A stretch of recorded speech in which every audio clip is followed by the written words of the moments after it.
Hai, perkenalkan nama aku Aprilia Yumardani dengan NIM akhir 021 dan rekan-rekanku. Saya Oktaviana Setengah Olah dengan NIM 2024017005. Dan saya Rangga dengan NIM akhir 006. Nah, di sini aku akan menjelaskan tentang materi audit atas pengendalian internal. Nah, yang pertama itu kita akan masuk ke dalam proses audit. Jadi, proses audit itu ada di dalam SA 260 dan juga 265.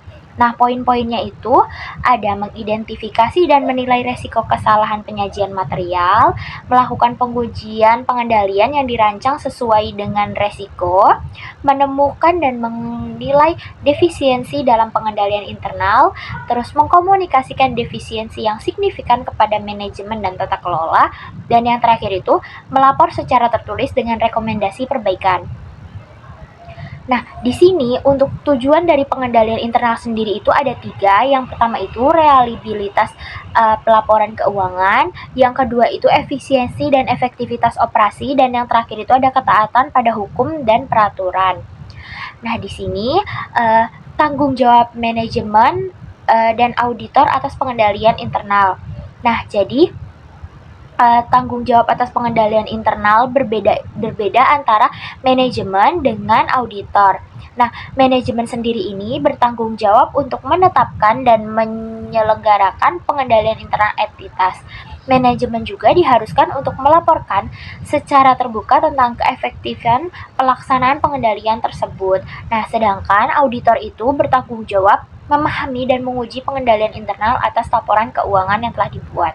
Nah, di sini ada tanggung jawab manajemen dan auditor atas pengendalian internal seperti kepastian yang layak, keterbatasan inheren, rancangan pengendalian internal, efektivitas pelaksanaan pengendalian, pengendalian atas reliabilitas pelaporan keuangan, dan juga pengendalian atas kelas-kelas transaksi.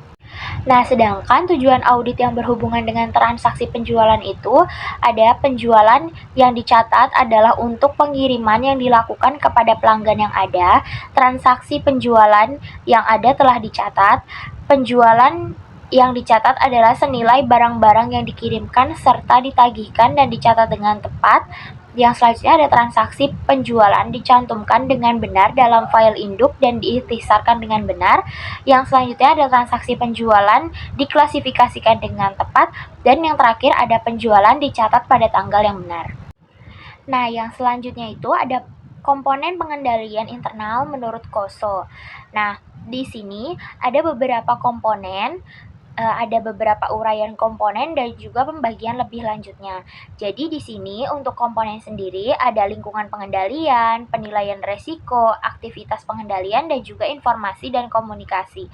Nah, di lingkungan pengendalian ini ada tindakan, kebijakan, dan prosedur yang mencerminkan sikap manajemen puncak, direktur, dan pemilik entitas secara keseluruhan yang berkaitan dengan pengendalian internal dan arti pentingnya.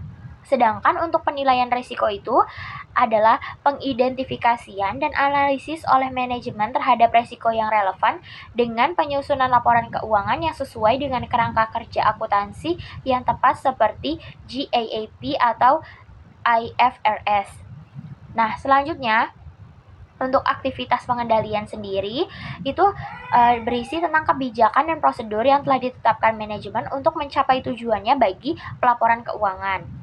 Nah, selanjutnya, untuk informasi dan komunikasi ini adalah metode yang digunakan untuk memulai, mencatat, memproses, dan melaporkan transaksi entitas, serta mempertahankan akuntabilitas aset terkait. Selanjutnya, pemantauan. Pemantauan ini adalah penilaian berkelanjutan dan pendidik oleh manajemen terhadap pelaksanaan pengendalian internal untuk menentukan apakah pengendaliannya itu telah berjalan seperti yang dimaksud dan dimodifikasi bila perlu. Selanjutnya, memperoleh dan mendokumentasikan pemahaman tentang pengendalian internal. Standar auditing mengharuskan audit memperoleh dan mendokumentasikan pemahamannya atas pengendalian internal atas pelaporan keuangan maupun audit terhadap laporan keuangan. Dokumen yang digunakan untuk memperoleh dan mendokumentasikan pemahamannya atas perancangan pengendalian diantaranya ada naratif, bagan arus, dan kuesioner pengendalian internal. Kemudian mengevaluasi pengimplementasian pengendalian internal. Selain memahami perancangan pengendalian internal, auditor juga harus mengevaluasi apakah pengendalian yang dirancang itu telah diimplementasikan dalam praktik pemahaman atas rancangan, dan pengimplementasian seringkali dilakukan secara bersamaan. Metode yang umum digunakan yang pertama, pemutakhiran dan mengevaluasi pengalaman auditor sebelumnya dengan entitas. Yang kedua, melakukan tanya jawab dengan personil klien. Yang ketiga, menelaah dokumen dan catatan. Yang keempat, mengamati aktivitas dan operasi entitas. Yang kelima, melakukan penelusuran sistem akuntansi.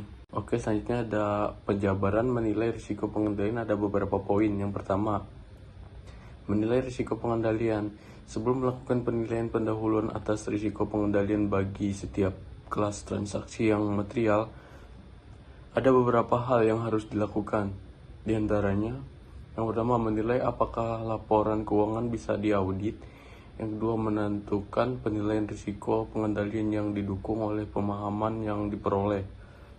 Poin kedua, penggunaan matriks risiko pengendalian untuk menilai risiko pengendalian. Penyusunan matrik dilakukan dengan cara yang pertama, mengidentifikasi tujuan audit, yang kedua, mengidentifikasi pengendalian yang ada. Kemudian poin ketiga, mengidentifikasi defisiensi yang signifikan dan kelemahan yang material. Ini ada beberapa langkah yang dapat digunakan untuk mengidentifikasi defisiensi yang signifikan dan kelemahan yang material. Yang pertama, mengidentifikasi pengendalian yang ada. Yang kedua, mengidentifikasi tidak diterapkannya pengendalian kunci. Yang ketiga, mempertimbangkan kemungkinan pengendalian pengimbang. Yang keempat, memutuskan apakah ada defisiensi yang signifikan atau kelemahan yang material. Yang kelima, menentukan salah saji yang potensial bisa dihasilkan. Dampak terhadap bukti audit. Menghubungkan pengendalian dengan tujuan audit yang terkait. Mengidentifikasi dan mengevaluasi defisiensi pengendalian, defisiensi yang signifikan, dan kelemahan yang material. Poin keempat, komunikasi dengan pihak yang memikul tanggung jawab tata kelola dan surat manajemen. Yang pertama, komunikasi dengan pihak yang memikul tanggung jawab tata kelola surat manajemen. Poin kelima, tujuan pengujian pengendalian. Menilai risiko pengendalian mengharuskan auditor mempertimbangkan perancangan atau pelaksanaan pengendalian untuk mengevaluasi apakah pengendalian itu efektif dalam memenuhi tujuan audit yang terkait. Kemudian poin terakhir, prosedur untuk menguji pengendalian. Prosedur yang dilakukan adalah sebagai berikut. Yang pertama, mengajukan pertanyaan kepada personil klien yang tepat. Yang kedua, memeriksa dokumen, catatan, dan laporan. Yang ketiga, mengamati aktivitas yang terkait dengan pengendalian. Yang keempat, melaksanakan kembali prosedur klien. Prosedur ada 3 poin. Yang pertama, mengandalkan bukti audit dari tahun sebelumnya. Yang kedua, menguji pengendalian yang berhubung dengan risiko yang signifikan. Yang ketiga, menguji kirang dari seluruh periode audit. Hubungan antara pengujian pengendalian dan prosedur untuk memperoleh pemahaman. Ada perbedaan utama dalam penerapan prosedur umum. Yang pertama, untuk memahami pengendalian internal. Yang kedua, prosedur untuk memperoleh pemahaman hanya dilakukan pada satu atau beberapa transaksi atau dalam kasus observasi pada satu titik waktu. Selanjutnya, memutuskan risiko deteksi yang dirancang dan merancang pengujian substantif. Auditor menggunakan penilaian risiko pengendalian dan hasil pengujian pengendalian untuk menentukan risiko deteksi yang dirancang serta pengujian substantif terkait untuk audit atas laporan keuangan. Auditor melakukannya dengan menghubungkan penilaian risiko pengendalian dengan tujuan audit yang berkaitan dengan saldo untuk akun-akun yang dipengaruhi oleh jenis transaksi utama, serta dengan 4 tujuan audit penyajian dan pengungkapan. Selanjutnya masih memutuskan risiko deteksi yang dirancang dan merancang pengujian substantif. Bagian berikut akan mengidentifikasi dan membahas perbedaan paling penting dalam mengevaluasi, melaporkan, dan menguji pengendalian internal untuk perusahaan non-publik. Yang pertama, persyaratan pelaporan. Yang kedua, luas pengendalian internal yang diisyaratkan. Yang ketiga, luas pemahaman yang diperlukan. Yang keempat, menilai risiko pengendalian. Kemudian yang terakhir, luas pengujian pengendalian yang diperlukan. Standar audit 260 komunikasi dengan pihak yang bertanggung jawab atas tata kelola. Standar audit ini mengatur tentang tanggung jawab auditor untuk mengkomunikasikan kepada pihak yang bertanggung jawab atas tata kelola dalam audit atas laporan keuangan. Tujuan SA 260 untuk mengkomunikasikan tanggung jawab auditor perihal audit laporan keuangan, untuk memperoleh informasi yang relevan dengan audit dari pihak yang bertanggung jawab atas tata kelola, untuk komunikasi hasil observasi audit yang signifikan, kemudian mendukung komunikasi dua arah yang efektif antara audit dan pihak yang bertanggung jawab atas tata kelola. Ketentuan pihak yang bertanggung jawab atas tata kelola. Audit harus menentukan individu atau individu tetap dalam struktur tata kelola entitas untuk menyampaikan komunikasi. Ketika auditor mengkomunikasikan kepada suatu subgrup pihak yang bertanggung jawab atas tata kelola, auditor harus menentukan apakah auditor juga perlu untuk mengkomunikasikan kepada badan tata kelola. Dalam beberapa kondisi, semua pihak yang bertanggung jawab atas tata kelola dilibatkan dalam pengelolaan entitas. Selanjutnya ada hal yang perlu dikomunikasikan. Ada beberapa poin. Yang pertama, auditor harus mengkomunikasikan kepada pihak bertanggung jawab atas tata kelola tentang tanggung jawab auditor yang berkaitan dengan audit atas laporan keuangan. Yang kedua, auditor harus mengkomunikasikan kepada pihak yang bertanggung jawab atas tata kelola tentang gambaran umum ruang lingkup dan saat yang dirancang atas audit, yang mencakupi komunikasi tentang risiko signifikan yang diidentifikasi oleh auditor. Yang ketiga, auditor harus mengkomunikasikan kepada pihak yang bertanggung jawab atas tata kelola. Yang terakhir, dalam kondisi entitas merupakan emiten, auditor harus mengkomunikasikan kepada pihak yang bertanggung jawab atas tata kelola. Selanjutnya, dokumentasi. Ketika hal-hal yang diharuskan untuk dikomunikasi dalam SIA ini dilakukan secara lisan, auditor harus memasukkan hal tersebut dalam dokumentasi audit dan kapan serta kepada siapa hal tersebut dikomunikasikan. Jika hal tersebut telah dikomunikasikan secara tertulis, auditor harus menyimpan salinan komunikasi tersebut sebagai bagian dokumentasi audit. Selanjutnya, proses komunikasi ada beberapa poin juga. Yang pertama, auditor harus mengkomunikasikan kepada pihak bertanggung jawab atas tata kelola mengenai bentuk, saat, dan materi umum yang diekspektasikan dari komunikasi.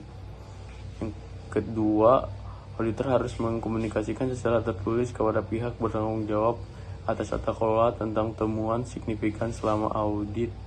Jika menurut pertimbangan profesional auditor, komunikasi secara lisan tidak memadai. Yang ketiga, auditor harus mengkomunikasikan secara tertulis kepada pihak yang bertanggung jawab atas tata kelola tentang independensi auditor ketika diharuskan. Yang keempat, auditor harus mengkomunikasikan kepada pihak yang bertanggung jawab atas tata kelola secara tepat waktu. Yang terakhir, auditor harus menilai apakah komunikasi dua arah antara auditor dan pihak yang bertanggung jawab atas tata kelola telah memadai untuk tujuan audit. Nah, kemudian kita masuk pada standar audit 265, pengomunikasian defisiensi dalam pengendalian internal kepada pihak yang bertanggung jawab atas tata kelola dan manajemen. Standar audit ini mengatur tentang tanggung jawab auditor untuk mengomunikasikan dengan tepat kepada pihak yang bertanggung jawab atas tata kelola dan manajemen tentang defisiensi dalam pengendalian internal yang diidentifikasi oleh auditor dalam audit atas laporan keuangan. Nah, tujuan auditor di sini adalah untuk mengomunikasikan dengan semestinya kepada pihak yang bertanggung jawab atas tata kelola dan manajemen tentang defisiensi dalam pengendalian internal yang diidentifikasi oleh auditor selama audit dan menurut pertimbangan profesional auditor adalah cukup penting untuk mendapatkan perhatian dari pihak-pihak yang bersangkutan. Nah, kemudian, defisiensi dalam pengendalian internal hal terjadi bila yang pertama, suatu pengendalian itu dirancang, diterapkan, atau dioperasikan sedemikian rupa sehingga pengendalian tersebut tidak dapat mencegah atau mendeteksi dan mengoreksi kesalahan penyajian dalam laporan keuangan secara tepat waktu. Dan tidak adanya suatu pengendalian yang diperlukan untuk mencegah atau mendeteksi dan mengoreksi kesalahan penyajian dalam laporan keuangan secara tepat waktu. Kemudian, defisiensi signifikan dalam pengendalian internal, di sini ada 4 poin. Yang pertama itu, auditor menentukan apakah berdasar pekerjaan audit yang telah dilakukan, auditor telah mengidentifikasi satu atau lebih defisiensi dalam pengendalian internal. Kemudian yang kedua itu, auditor menentukan berdasarkan pekerjaan audit yang telah dilakukan, apakah defisiensi tersebut secara individual atau kombinasi merupakan defisiensi signifikan. Kemudian yang ketiga itu, auditor mengomunikasikan kepada manajemen pada tingkat tanggung jawab yang tepat secara tepat waktu. Dan yang terakhir itu, auditor mengomunikasikan defisiensi signifikan dalam pengendalian internal secara tertulis. Nah, kemudian kita masuk pada penentuan apakah defisiensi dalam pengendalian internal. Nah, dalam fakta dan kondisi, hasil temuannya dengan manajemen, auditor dapat memperoleh informasi yang relevan yang dapat digunakan untuk pertimbangan lebih lanjut, seperti pemahaman manajemen tentang penyebab defisiensi, kemudian pengecualian yang timbul dari defisiensi yang telah diketahui oleh manajemen, kemudian ada indikasi awal dari manajemen tentang respon mereka terhadap temuan tersebut. Nah, kemudian juga ada contoh hal-hal yang dapat dipertimbangkan oleh auditor dalam menentukan apakah suatu defisiensi atau kombinasi beberapa defisiensi dalam pengendalian internal dapat mengakibatkan terjadinya defisiensi signifikan. Itu mencakup yang pertama, kemungkinan bahwa defisiensi akan menyebabkan kesalahan penyajian material di masa yang akan datang. Kemudian, kerentanan aset atau liabilitas terhadap kerugian atau kecurangan. Kemudian juga ada subjektivitas atau kompleksitas dalam menentukan jumlah yang diestimasi. Misalnya, estimasi atas nilai wajar. Kemudian, ada jumlah pada laporan keuangan yang terekspos defisiensi tersebut. Dan yang terakhir itu, volume aktivitas yang telah terjadi atau mungkin terjadi dalam saldo akun maupun golongan transaksi yang terkena dampak defisiensi tersebut atau beberapa defisiensi. Nah, kemudian kita masuk pada komunikasi atas defisiensi dalam pengendalian internal. Di sini ada 4. Yang pertama itu komunikasi atas defisiensi dalam pengendalian internal kepada pihak yang bertanggung jawab atas tata kelola. Nah, pihak yang bertanggung jawab atas tata kelola yang dimaksud di sini adalah seperti Dewan Komisaris, Dewan Pengawas, atau Komite Audit. Jika auditor menemukan kelemahan dalam pengendalian internal, maka auditor wajib menyampaikannya kepada pihak tersebut. Tujuannya agar mereka bisa mengetahui risiko yang ada dan dapat mengambil keputusan atau kebijakan perbaikan. Komunikasi ini penting karena pihak tata kelola memiliki peran mengawasi manajemen dan menjaga agar organisasi tetap berjalan dengan baik dan juga transparan. Terus yang kedua, itu komunikasi atas defisiensi dalam pengendalian internal kepada pihak yang bertanggung jawab kepada manajemen. Defisiensi pengendalian internal juga perlu disampaikan kepada manajemen yang menjalankan kegiatan operasional sehari-hari, seperti manajer atau kepala bagian. Hal ini dilakukan agar manajemen mengetahui kelemahan sistem yang ada dan dapat segera melakukan perbaikan. Nah, dengan adanya komunikasi ini, manajemen diharapkan mampu meningkatkan sistem pengendalian internal sehingga kesalahan atau kecurangan dapat diminimalkan. Nah, kemudian yang ketiga, komunikasi atas defisiensi signifikan dalam pengendalian internal kepada manajemen. Defisiensi signifikan merupakan kelemahan pengendalian internal yang dampaknya itu cukup besar dan berisiko tinggi. Auditor harus menyampaikannya itu secara jelas dan tertulis kepada manajemen jika ditemukan defisiensi signifikan. Tujuannya agar manajemen memberi perhatian khusus dan segera mengambil tindakan. Jika tidak diperbaiki, defisiensi ini dapat mengaruhi keandalan laporan keuangan dan juga kinerja organisasi. Kemudian yang terakhir, yaitu pertimbangan spesifik atas entitas sektor publik. Pada entitas sektor publik seperti instansi pemerintah, komunikasi atas defisiensi pengendalian internal memiliki perhatian khusus. Auditor perlu mempertimbangkan bahwa sektor publik menggunakan dana masyarakat sehingga tingkat akuntabilitasnya itu lebih tinggi. Oleh karena itu, hasil komunikasi tidak hanya ditujukan kepada manajemen dan pihak tata kelola, tetapi juga bisa kepada lembaga pengawas atau publik sesuai aturan yang berlaku. Tujuannya untuk menjaga transparansi, akuntabilitas, dan kepercayaan masyarakat. Sekian pemaparan materi dari kelompok kami. Semoga materi yang telah kami sampaikan tadi dapat menambah pemahaman dan memberikan gambaran jelas tentang pentingnya pengendalian internal dalam suatu organisasi. Kami menyadari bahwa dalam penyampaian kami masih terdapat banyak kekurangan, oleh karena itu kami sangat mengharapkan kritik dan saran yang membangun agar kedepannya dapat menjadi lebih baik lagi. Terima kasih atas perhatian yang diberikan. Wassalamualaikum warahmatullahi wabarakatuh. Salam.